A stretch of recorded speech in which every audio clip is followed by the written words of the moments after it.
नाम सिंदबाद है, लेकिन समंदरों में कसरत से सफ़र करने की वजह से लोग मुझे सिंदबाद जहाज़ी भी कहते हैं। मेरे पहले सफ़र की कहानी कुछ यूँ है कि जब मेरी उम्र 22 साल हुई तो मेरे वालिद का इंतकाल हो गया था।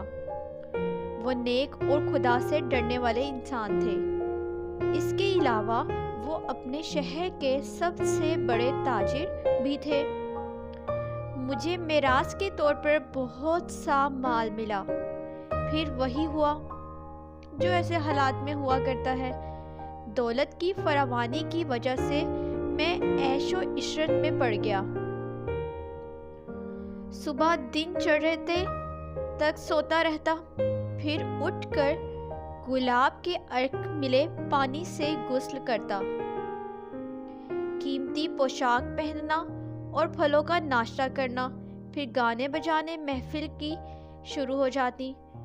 मेरी यह हालत देखकर बहुत से खुशामदी और मुफ्त खोरे मेरे गिर्द इकट्ठे हुए। उनका मकसद रात दिन मेरी तारीफ़ें करके मुफ्त रोटी खाना था। मैंने भी सखावत का हक अदा किया और दोनों हाथों से दौलत खूब लुटाई। रफ्ता रफ्ता मैं अमीर से गरीब होने लगा। जब मेरे हालात कमज़ोर हुए तो दोस्त अहबाब इधर उधर होने लगे। मैं उनकी बेवफाई पर हैरान रह गया। फिर एक दिन मुझे ख्याल आया कि यूँ अपनी दौलत को ज़ाया करना दुरुस्त नहीं। घर में बैठकर खाओ तो कारून का खजाना भी खत्म हो जाता है।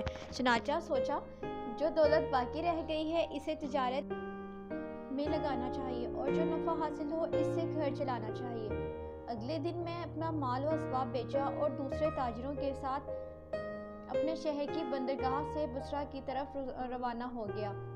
हम खलीज फारिस के रास्ते जायज़ मशरिक के करीब से होते हुए आगे बढ़ रहे थे। दौरान सफ़र हम कई बंदरगाहों पर उतरे, पिछला सामान बेचा और नया खरीदा। सब कुछ बिल्कुल ठीक था। एक दिन मौसम खुशगवार था। हमारा जहाज़ बड़ी तेज़ी से समंदर के सीने को चीरता हुआ आगे बढ़ रहा था।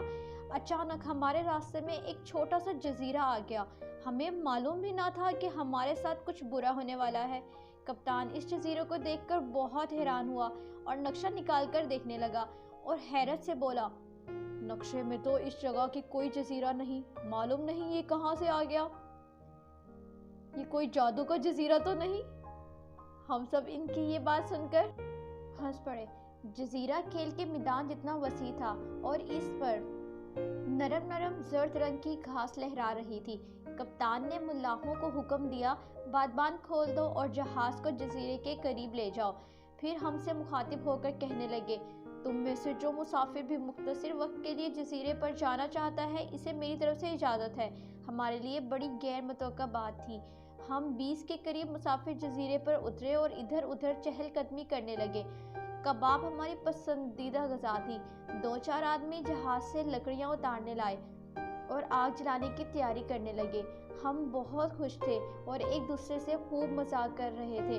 अभी कबाब भूनने शुरू किए थे कि जजीरे ने आहिस्ता आहिस्ता हिलना शुरू कर दिया। फिर देखते ही जजीरा अपनी जगह से खासा हट गया। इसके बाद हमने शदीद झटका महसूस किया।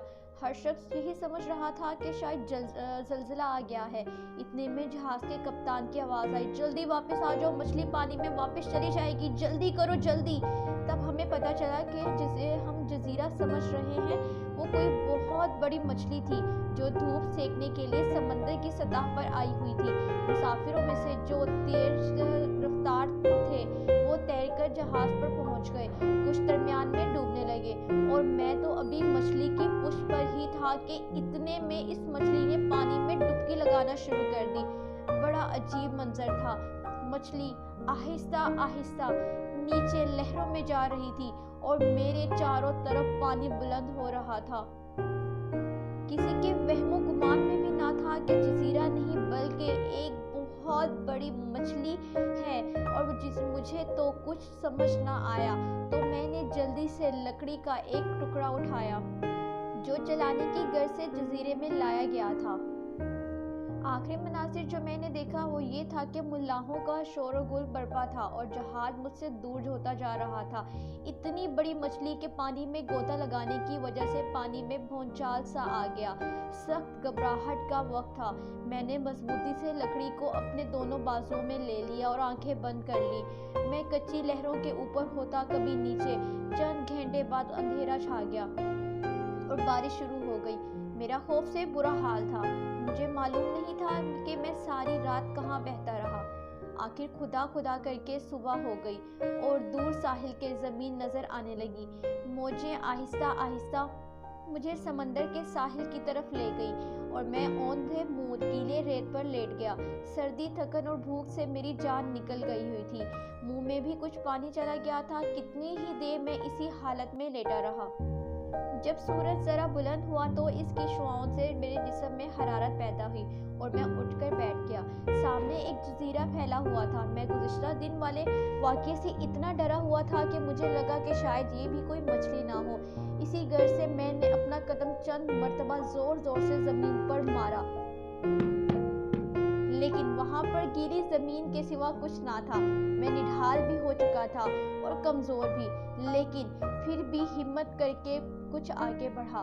चंद जड़ी बूटियों से अपनी भूख मिटाई। जब ज़रा जान में जान आई तो चल फिर कर जायज़ा लिया जजीरे का। जजीरे के दरमियान घास के एक मैदान था जहाँ चंद हबशी घोड़े चरा रहे थे।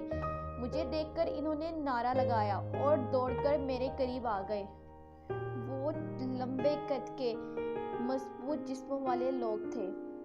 इनका रंग स्याह, दांत सफ़ेद थे और मुझे किसी अजनबी ज़ुबान में बात करने लगे। पहले तो मैंने इशारों से जवाब देने की कोशिश की। जब इनकी समझ में ना आई तो तंग आकर अरबी में कहा, तुम कौन हो?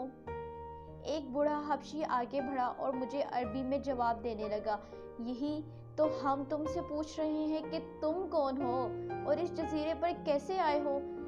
मैंने इन्हें अपनी सारी कहानी सुना दी और मेरे साथ बड़े एहतराम से पेश आए और अपने खैमे में जाकर खाना खिलाया। फिर कहने लगे, नौजवान, तुम दिल मजबूत रखो। तुम एक रहम दिल बादशाह के मुल्क में हो। हम सब इसके गुलाम हैं और रोज़ाना यहाँ शाही घोड़े चराने आते हैं। हम तुम्हें बादशाह के दरबार में पेश करेंगे। बादशाह तुम्हें देखकर यकीनन बहुत खुश होगा। ये सुनकर मेरी हिम्मत बढ़ी और पिछले वाक़ये का थोड़ा खौफ कम हुआ और फिर मैंने अल्लाह का शुक्र अदा किया। शाम को वो मुझे शाही महल में ले गया जो आबादी के दरमियान में बना हुआ था। अगले दिन मैं बादशाह के सामने हाजिर हुआ। बादशाह ने मेरी कहानी सुनकर मुझे तसल्ली दी और कहा कि तुम मेरे मेहमान हो, जब तक चाहो यहाँ रहो। इसके बाद बादशाह ने हुक्म दिया कि शाही मेहमान की हैसियत से मेरा मुकम्मल ख्याल रखा जाए। चुनाचा मैं ज़िंदगी के बाकी दिन वहाँ गुजारने लगा। हर वक्त मायूस और गमगीन रहने लगा क्योंकि जो कुछ मेरे पास था वो भी ज़ाया हो गया और घर वाले भी छूट गए।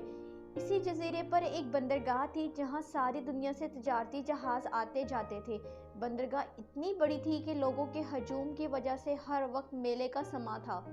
मैं अक्सर औकात वहाँ चला जाता था और कुछ वक्त गुजार कर आता था। एक दिन मैं दोपहर के वक्त वहाँ खड़ा था कि एक जहाज़ आकर रुका। मुल्लाहों ने लंगर डाल दिया और तजारती सामान उतारना शुरू कर दिया। ताजिर अपना अपना सामान वसूल करके गोदामों में जाने लगे। अचानक मेरी नज़र चंद गठों पर पड़ी जिन पर मोटे हरूफ से मेरा नाम लिखा हुआ था। इतने में मैंने कप्तान को ये कहते हुए सुना कि ये मुल्लाहों को हुक्म दे रहा था, सिंदबाद का सामान इधर अलहदा एक तरफ रख दिया करे, इसका सामान दूसरे सामान से ना मिलने पाए। मैंने कप्तान की शक्ल सूरत पर गौर किया तो याद आया कि ये वही है जिसके साथ मैंने सफ़र शुरू किया था। मैं दौड़कर इसके पास गया और इब्तिदाई सलाम दुआ के बाद बताया कि मैं ही सिंदबाद हूँ जिसने आपके साथ सफ़र शुरू किया था और जजीरा नुमा मछली की वजह से आपसे जुदा हो गया। कप्तान ने जब ये सुना तो मेरी बात का यकीन करने पर इनकार कर दिया और कहने लगा कि जब मछली ने पानी में गोता लगाया तो सिंदबाद हमारी आंखों के सामने डूब गया था। मैंने इससे बहस की और कई निशानियां बताईं। आखिर वो मुतमईन हो गया और मेरा सामान मेरे हवाले कर दिया। میں نے سامان وہی بندرگاہ کے گودام میں رکھوایا اور شاہی محل کی طرف چل پڑا۔ میرا بس نہ چلتا تھا ورنہ میں اٹھ کر بادشاہ کے پاس پہنچ جاتا اور اس نے بتایا کہ میرا تجارتی سامان اتفاق سے دوبارہ مل گیا ہے۔ بادشاہ کو جب اس بات کی خبر ملی تو وہ بہت خوش ہوا، میرے لیے نیک خواہشات کا اظہار کیا۔ اس کے بعد میں چند دن مزید اس جزیرے پر رکا، پھر بادشاہ سے اجازت لے کر رخصت ہوا۔ اس نے تحفے تحائف دے کر مجھے روانہ کیا۔ اس کے بعد میں راستے میں کئی بندرگاہوں پر اترا، اپنا پرانا مال بیچا اور نیا خریدا۔ ایک طویل مدت کے بعد میں اپنے شہر واپس لوٹا۔ جب گھر پہنچا تو قبیلے والوں نے میرا پرتپاک خیر مقدم کیا اور ایک بہت بڑی ضیافت بھی کی۔ میرے ساتھ تجارتی سامان کے طور پر سنتل کی لکڑی، مور اور برگد کے مرتبان، لونگ، دار چینی، گلاب کے عطریات، کارفور، سونے چاندی کے زیورات، ریشم و حریر کے کپڑے اور بہت سے جواہرات تھے۔ یہ سارا سامان ہمارے شہر میں ہاتھوں ہاتھ لے گیا۔ مجھے تجارت میں تقریباً 1,00,000 سونے کے سکوں کا نفع ہوا۔ میں نے ایک باغ خریدا اور اس میں ایک عالیشان مکان بنوایا۔